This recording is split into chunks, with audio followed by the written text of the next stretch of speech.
कि सर ऊपर का तार घिस क्यों नहीं जाता है। तो इस वीडियो में हम लोग A to Z समझेंगे। देखिए, रेल का जो खंभा होता है, ये खंभा, इस खंभे को हम लोग कहते हैं मास्ट। ये खंभा कहलाता है मास्ट। एक खंभे से दूसरे खंभे की जो दूरी होती है उस दूरी को कहते हैं हम स्पैन। एक खंभे से दूसरे खंभे की स्पैन जो दूरी होती है वो लगभग 60 मीटर की होती है, लेकिन ये दूरी घुमाव पर थोड़ा कम कर दिया जाता है। अगर घुमाव ज़्यादा है तो दूरी को और कम कर दिया जाएगा। अब आप देखे होंगे कि रेलवे के ये जो मास्ट होते हैं, इन मास्ट पे कुछ नंबर लिखे रहते हैं। जैसे आप देखिए यहाँ लिखा है 54/17, ऐसे आप देखते हैं 834/3, ऐसे देखते होंगे। ये नंबर क्यों आते हैं? आप ट्रेन में सफ़र करते हुए इन नंबरों को देखे होंगे। ये नंबर इसलिए बनाए जाते हैं कि ड्राइवर जब लोकोमोटिव ट्रेन को ले जा रहा होता है और रास्ते में अगर उसे ट्रैक में कोई गड़बड़ी नजर आती है कि ट्रैक गड़बड़ है, कहीं टूट फूट हुई है, तो कैसे बताएगा कि कहाँ पे गड़बड़ी आई थी? क्या बोलेगा कि दिल्ली से चले थे, एक जगह गड़बड़ दिखा, खोजिए, तब तक तो ट्रेनें लड़ जाएगी।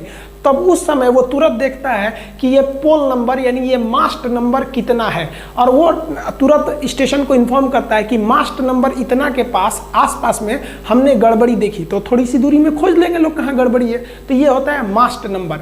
अब आप देखिएगा, जो मास्ट होते हैं इनके बीच की दूरी तो स्पैन हो गई। अब इसमें एक आर्म रहता है, ये आर्म से तार गए रहते हैं। ऊपर के तार को हम कहते हैं कैटेनरी वायर और नीचे के तार को कहते हैं कॉन्टैक्ट वायर। कैटेनरी वायर और कॉन्टैक्ट वायर को जोड़ने का काम जो करता है वो ड्रॉपर करता है। यहाँ देखिए, ये ऊपर का वायर है तो इसे हम लोग कैटेनरी वायर कहेंगे। नीचे का वो जो वायर है ये है आपका कॉन्टैक्ट वायर, यही करंट की सप्लाई देता है। और ये बीच में जो इनको जोड़ के रखता है उन्हें हम क्या कहते हैं? ड्रॉपर कहते हैं। ड्रॉपर, आप ये देख सकते हैं, ये क्या है? आपका ड्रॉपर है। इसमें आप देखिए तो ये तो आर्म हो गया इसका, ये पकड़ के रखा है। ये ऊपर वाला कैटेनरी वायर, नीचे वाला कॉन्टैक्ट वायर, और ये जो इसको पकड़ के रखता है ये क्या हो जाता है?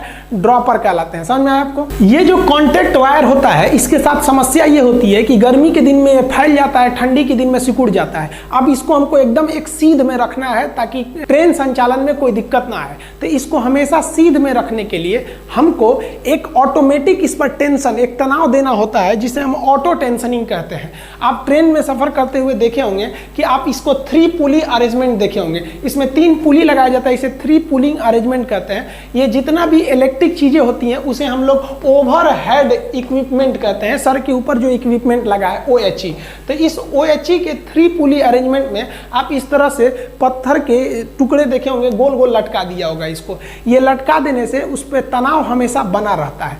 अब आप पूछेंगे इसका टोटल वेट कितना होता है, तो ऑटो टेंशनिंग का टोटल वेट 667 kg होता है। इसमें आप देखेंगे टोटल 18 ठो इसमें बॉक्स लगाए रहते हैं, जिसमें से 40 kg का 16 बॉक्स होता है, तो टोटल 640 हो गया। 20 kg का एक बॉक्स हो गया, इसका 20 kg और एक 5 kg का।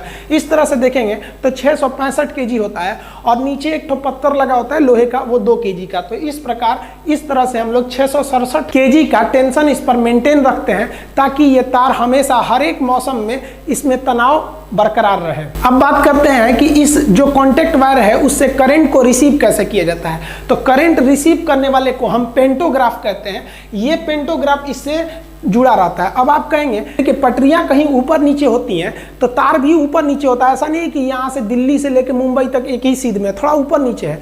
तो ये ऊपर नीचे होने से छोड़ ना दे, इसलिए इस पेंटोग्राफ को हम यहाँ से एयर प्रेशर देते हैं नीचे से। ये एयर प्रेशर से उसको ढकेले रहता है। अगर ये ढकेले हुए है, तार ऊपर भी जाएगा तो कोई दिक्कत नहीं हो, तो पीछे से पुश करके ही है। और अगर तार नीचे है तो ये वापस चला आएगा। इसमें एक वाल लगा रहता है कि अगर तार नीचे आ रहा है तो उधर के प्रेशर से इधर आ जाता है, लेकिन अगर उधर प्रेशर कम है तो ये ढकेल देता है। तो इस प्रकार एयर प्रेशर द्वारा हम पेंटोग्राफ को ऊपर नीचे करके देख सकते हैं। अब ये पेंटोग्राफ घिसता क्यों नहीं है, तो ध्यान दीजिए, जो तार होता है ऊपर वाला वो कॉन्टैक्ट वायर वो कॉपर का होता है, मजबूत होता है। और ये जो पेंटोग्राफ होता है इसका जो ऊपरी फेस होता है जो कॉन्टैक्ट में रहता है वायर के, उसको जानबूझकर हम नरम लोहा को बनाते हैं, क्योंकि 2 चीज़ों में अगर घिसावट होती है तो वही घिसता है जो कमजोर होता है। तो जानबूझकर पेंटोग्राफ का ऊपरी भाग हम नरम लोहा का बनाते हैं कि इसमें घिसावट जल्दी हो जाए। और एक चीज़ और, जो वायर ले जाया जाता है उसको एकदम स्ट्रेट नहीं ले जाया जाता, हल्का सा घुमा के हल्का सा तिरछा कर दिया जाता है कहीं सीधा, ताकि जो इस पर घिसावट हो वो एक ही जगह ना हो, इस पर घिसावट अलग अलग जगहों पर होती रहती है। अब सवाल आता है कि पेंटोग्राफ जो होता है वो 2 ठो होते हैं। एक इंजन में 2 पेंटोग्राफ होता है, एक आगे होता है, एक पीछे होता है। तो कहते हैं लोग कि सर आप अगला पेंटोग्राफ उठाना चाहिए कि पिछला पेंटोग्राफ उठाना चाहिए। आप इस ट्रेन में देखेंगे तो इसका रियर यानी पीछे वाला पेंटोग्राफ उठा है, और इस ट्रेन में देखेंगे तो इसका फ्रंट यानी सामने वाला पेंटोग्राफ उठा हुआ है। तो नियम के हिसाब से हमें पिछला पेंटोग्राफ उठाना चाहिए। रीजन क्या है कि अगर पिछला पेंटोग्राफ उठा के इधर खींचेंगे तो एक प्रकार का ये खिंचाव बल को दर्शा रहा है, किसी चीज़ को खींचना आसान होता है। और अगर आप फ्रंट पेंटोग्राफ को उठाकर ट्रेन खींचते हैं तो ये एक ढकेलने वाले पुश फोर्स को दिखाता है, तो पुश करने में ज़्यादा एनर्जी लॉस होता है। तो अगर पेंटोग्राफ आगे वाला रहेगा तो ये पुश फोर्स को दिखाएगा, इसमें एनर्जी ज़्यादा लॉस होगी इंजन की। और अगर वही पेंटोग्राफ रियर यानी पीछे का उठा रहेगा तो ये पुल फोर्स को दिखाता है, खिंचाव को, जिससे कि इंजन की एनर्जी बचेगी।